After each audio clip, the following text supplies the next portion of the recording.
everybody, welcome to today's craft for VBS at home. I'm Alan Baxter. And I'm Rebecca Baxter. So today we're going to be making paper weaving crafts. And the materials you'll need for these paper weaving crafts are 2 sheets of paper, just like this, a pair of scissors, and tape.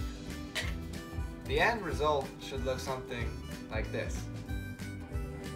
So the first step is you take one of your pieces of paper, it doesn't really matter which color, and you want to fold the corner so this edge is flat and you get a square.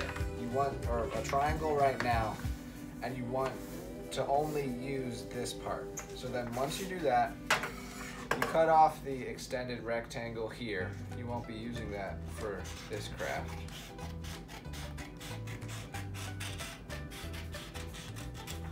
And now you're left with a square. So then you do the exact same thing with your next piece of paper.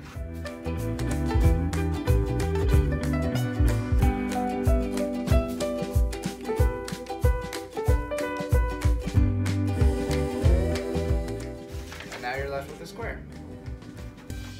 So once you have your squares, I'm going to use the blue for the base, but that doesn't really matter. So you fold your square in half, like this. Then once you do that, you fold it in half again. Then in the same direction you just folded, fold it in half again, and one more time. The first fold direction doesn't matter, but the rest need to be in the same direction.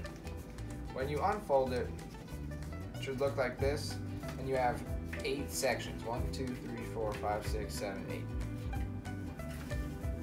You do the same with the other sheet.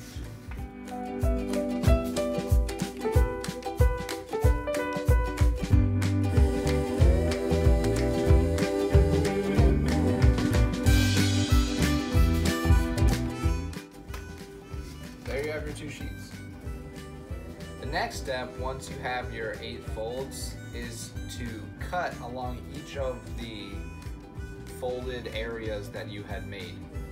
See here how there's little ridges or divots where you had folded?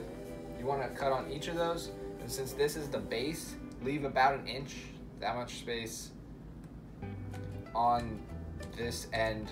Not the closed end, but the open end of the paper. So when you can fold it open, that's where you're cutting towards.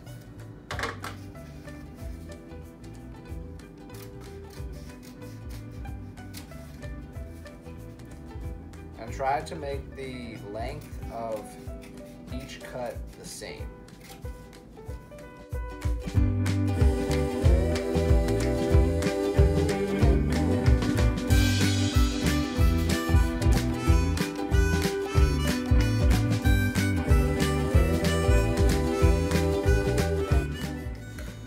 Once you have finished cutting all of them, you can open it up and it should look like this. It should still be closed on these sides, but have space in between so they can each kind of have their own separate area. For the strips part, not the base part of your weaving, you do the same thing with cutting, except you cut all the way through. You don't need to leave the inch space here that you did on these. You're making individual strips, 8 individual strips.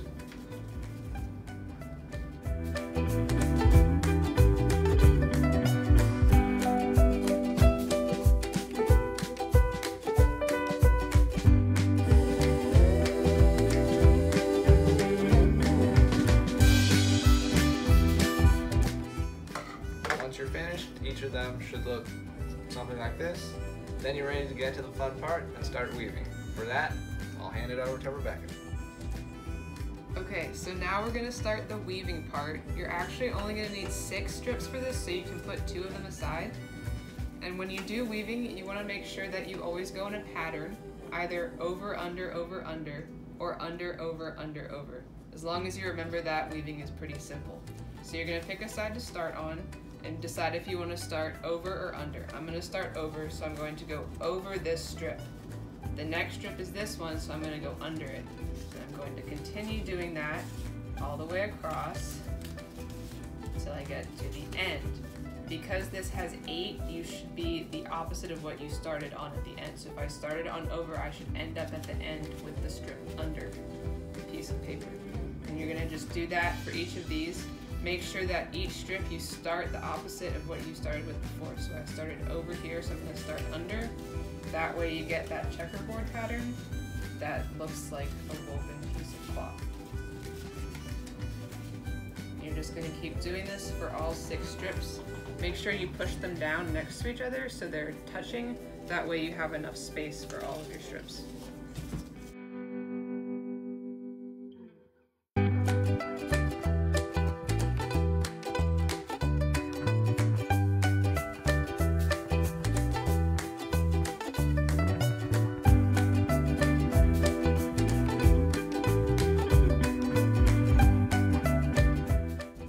Sometimes when you get to the end, it gets a little tight and you might have to push it down a little bit.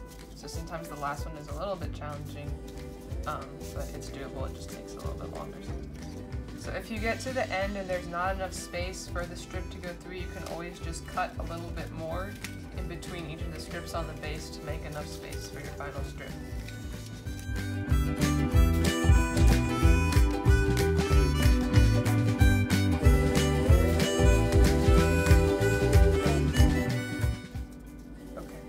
Once you're done, it should look something like this, and now we're going to go to the final step of taping.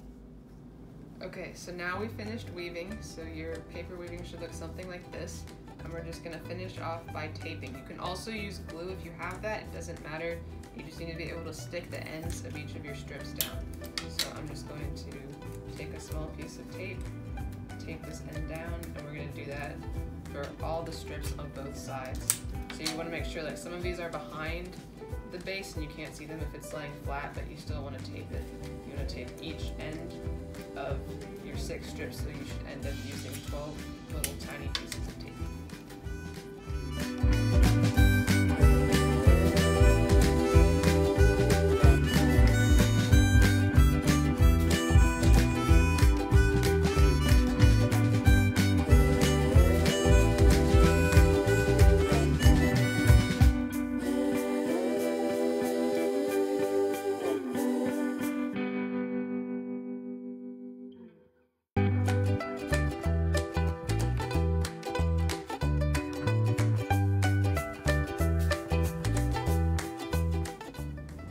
So now that you've finished taping, you've finished the basic paper weaving craft. I know that this might have been a bit of a short and easy craft for some of you guys, so we're going to talk about some other options that you guys can do at home if you want to do a little bit more for this craft. So of course you're welcome to decorate this in any way you want. You can put stickers, you can draw on it, whatever you want to do. I also know that some of you are older and you might want something a little bit more advanced, so you could make different color strips. It'll take more folding because you want to make sure they're all the same size. So this one would take 6 pieces of paper, but you can make a pattern with a rainbow or 2 different colors, whatever you want to do. So if you want to make it more advanced and use different colors, you're welcome to do that. Also, Monday's story is Joseph and the Coat of Many Colors, and that's kind of what this craft is based off of. So if you want to make something rainbow like this, you can do that. And then for those of you who want even more of a challenge, you could also fold your papers into 16ths instead of 8ths. So basically everything is half as narrow as it would be in these. So you can cut the strips in half and then also do an extra fold when you're making the base so that you have 16 different ones. And this could be for older kids if you guys want to try something a little bit more advanced. This would take longer and it has more weaving in it if you want to do that. And then finally, if you want to make a bunch of these, you could also at the end put them next to each other and tape or staple them together to make like a quilt. So there's lots of options if you guys want to do more than just the basic weaving, but you feel free to do that too if you want. So we hope you guys enjoyed this craft and have a great day. Also, just have a great week of VBS. Bye. Bye.